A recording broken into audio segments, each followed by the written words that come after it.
We all do it. You visit a beautiful portfolio website, you look at the stunning visuals for maybe 5 seconds, and then you just leave. Yeah, you close the tab. Right. You never send an email. You never book a call. It's the ultimate digital ghosting, and it happens, honestly, millions of times a day. Welcome to the Deep Dive. Today we're unpacking a really fascinating guide on how to build a conversion portfolio using Base44 and Claude. Two incredible platforms. Yeah, just to set the table here, Base44 and Claude are AI tools that build full websites just by describing what you want. Exactly. They completely remove the technical barrier, so you just describe it and they build it. Our mission today is to explore how to transform a site from like a static picture gallery into a living system, a system that actually makes people act. We're going to map out the entire psychological journey of a visitor, from the very first impression all the way to the moment they decide to hire you. It's a profound shift, really. We're moving away from how things look to how things actually work. Let's start with the core problem outlined in the sources.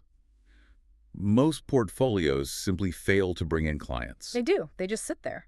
And reading through this material, the reason is actually pretty glaring.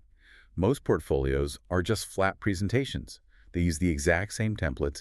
They rely entirely on aesthetics. Right. They're entirely passive. It's like walking into a massive, beautiful art gallery. Right.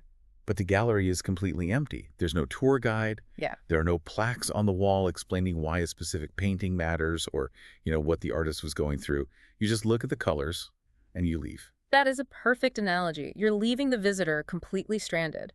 By just showing a grid of nice images, you're putting the entire burden of interpretation on the client. Right. You're secretly hoping they'll look at your work and miraculously figure out exactly how it solves their specific business problem. And frankly, people are busy. They won't do that cognitive work for you. No, they won't. They just bounce. Which brings us to a somewhat controversial premise in the guide. It suggests we need to skip raw coding entirely. Oh, yeah. This makes people mad. It does. To a lot of developers or technically minded designers, that sounds like heresy. But the logic presented here is really sound. It is. Coding pulls your focus into the weeds. You worry about hosting. You worry about setting up domains. Right, configuring DNS records. Fixing mobile layout bugs for hours. You end up trying to paint a masterpiece while simultaneously building the easel and weaving the canvas from scratch. Wow. Yeah. It's exhausting. By the time you actually get to the storytelling part of your website, your creative energy is completely depleted. That makes so much sense. Tools like Base44 handle the entire technical side. They let you focus purely on the narrative. And the narrative is the only thing that actually converts. Exactly. The guide outlines 5 elements of a great portfolio.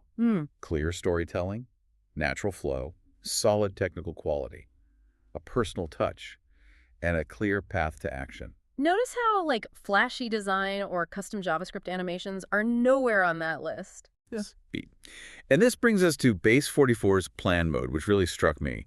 Before it lets you build a single web page, it essentially interrogates you. It really does. It asks you who the site is for, what they should feel when they land there, what specific action they should take. It forces intention. It acts almost like a digital strategist sitting right next to you. I have to make a vulnerable admission here. I still wrestle with overcomplicating my own site design instead of planning first. Oh, you and me both. I mean, I always want to jump straight into picking the perfect midnight blue color palette and typography. But reading this, I realized that's completely backward. It's a deeply common trap. We think visually first because it feels productive, we feel like we're working. Yeah. But a website is essentially a conversation. If you don't know exactly who you're talking to or what you ultimately want them to do, the prettiest typography in the world won't save the interaction. The core prompt structure they suggest for the AI is actually very constrained. You give it your role. You provide a hero line. You ask for simple navigation, case studies, responsive design, and a contact method. That's it. But simple doesn't mean easy. Right. The precision of that prompt is what makes the AI generate something structural rather than just decorative fluff. But let me challenge this for a second. Does skipping raw coding actually limit a creator's uniqueness?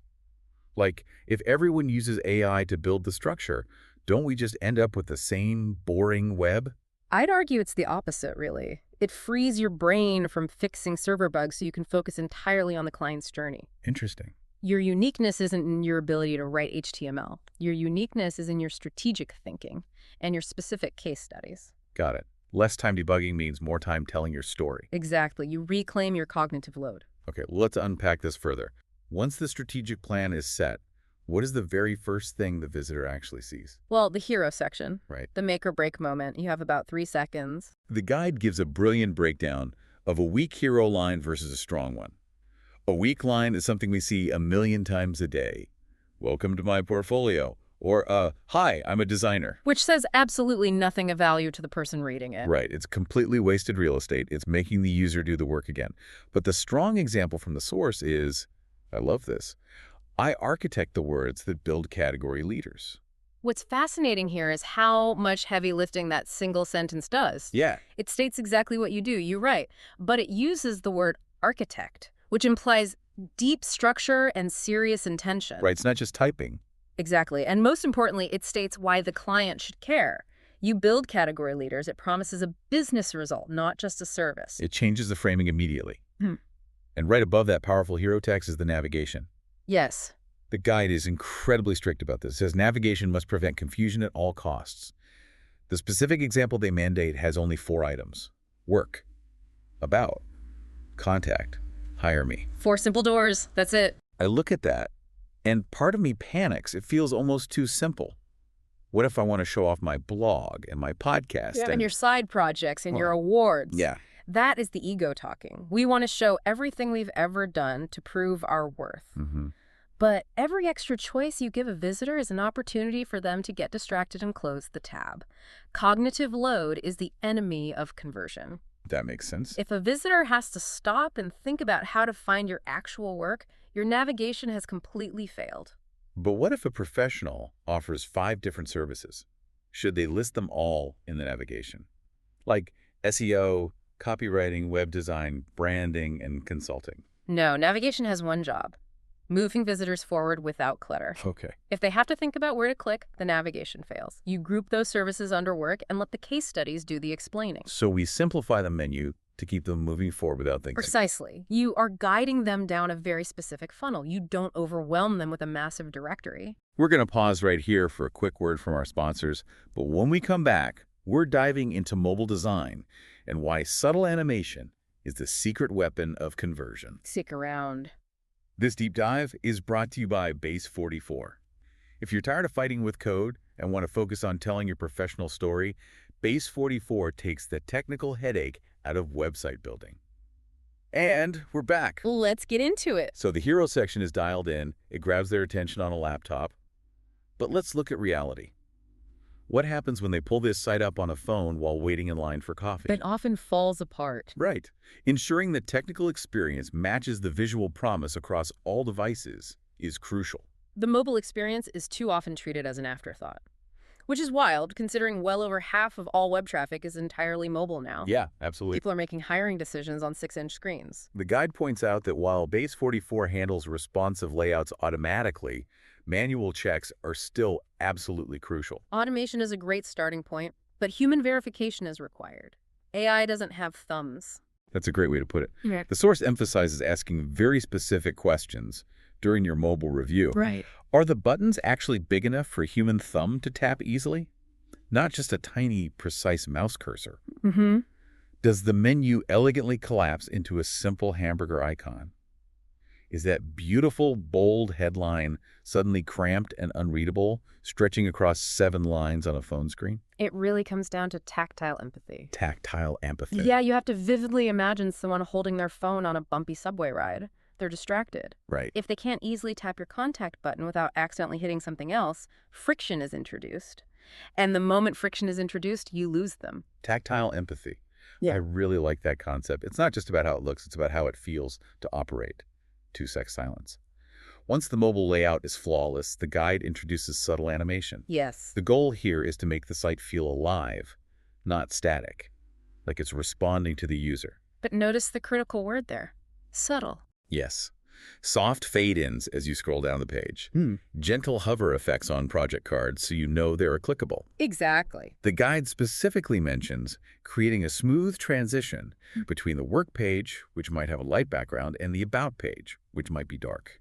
Because a sudden light to dark transition can be incredibly jarring if it's instant. It feels exactly like someone flicking a bright light switch in a pitch black room. Yeah, it hurts your eyes. But a smooth half-second animation makes it feel elegant and intentional. It creates a sense of spatial awareness, like you're physically moving to a different room in that art gallery we talked about earlier. But there is a massive warning light flashing in this section of the guide. Animation must support the content. It cannot, under any circumstances, distract or tire the visitor out. We've all been trapped on those websites. Oh, yes. Everything is flying in from the margins. Yeah. The text is spinning or revealing itself one letter at a time. It feels like navigating a chaotic video game just to read a paragraph. It's visually exhausting. Let me play devil's advocate. Can adding too many animations actually hurt the conversion rate? No. Like, don't clients want to see that you have high-end technical skills? Absolutely it hurts. If it distracts from the text or makes the page feel heavy and slow, visitors will just leave. Performance is a feature. Oh. If your flashy animation causes a half-second of lag, trust is broken. Right. Animation should guide the eye, not distract the brain. Exactly. It's a subtle cue, a nod to the user, not a fireworks show. Okay, so the site functions beautifully, it responds perfectly on mobile, and it feels elegant. Now, how do we present the actual work so people care? This is the big one. This is the case study shift. And honestly, digging into the source material, this feels like the most profound psychological shift in the entire guide. Without a doubt. It is the beating heart of the conversion system. We're talking about transforming the work section from a static grid of pretty thumbnails into compelling narrative. A static grid lets visitors see what you made, but it completely fails to explain why you made it. Right. A picture might be worth 1,000 words. But in the context of B2B services, a picture does not explain the return on investment. No, it doesn't. A pretty logo design doesn't tell me how much revenue it generated. The specific prompt outlined in the guide adds highly interactive case studies. We're talking before and after comparisons. The ability to filter your work by industry or company scale. Smart project recommendations at the bottom of the page. Whoa! Imagine a client clicking a project and seeing a dynamic plus 112% conversion increase right under the headline, opening into a full modal pop-up. That is powerful. It completely changes the dynamic from I'm an artist to I'm a problem solver. Yes. The guide gives a specific naming example that I love. Instead of naming a project Acme Corp redesign, the project is titled The Homepage That Doubled Subscription Conversion. That's brilliant. That is no longer just a pretty picture in a gallery. That is a tangible solution to a massive business problem. Right. If I'm a client struggling with subscription conversions, I'm clicking that immediately. And the required structure for every single case study is so incredibly methodical. It's not a free-for-all. First, project. What is it? Second, client and problem. What did they actually need when they came to you? Third, your role. What did you specifically do? It establishes vital context before showing the visuals. And then we hit the most important parts. Yeah. Before, what wasn't working, and after, the result and the value explained in plain words. The before section is where the real empathy happens. It's where the connection is made. I want to push on that. Do potential clients really care about the before section or just the final product? I feel like people just want to see the shiny, finished outcome. They absolutely care because they are looking to see if your past client's mess matches their current struggle. Oh, wow. They're in the before state right now. That's why they are on your site. They're looking for their own problems in your past project. Exactly. When they see a chaotic, broken mess that they recognize in their own business and then they see how you fixed it, they immediately trust your solution. You've proven you understand their pain. So we've proved we understand their pain, and we've proved we can do the work. Now, how do we get them to actually hire us? The final hurdle. That is the final piece of the puzzle, social proof and the conversion system itself. It comes down to managing trust and friction. You have to maximize one and systematically minimize the other. The guide is very firm on how to handle trust.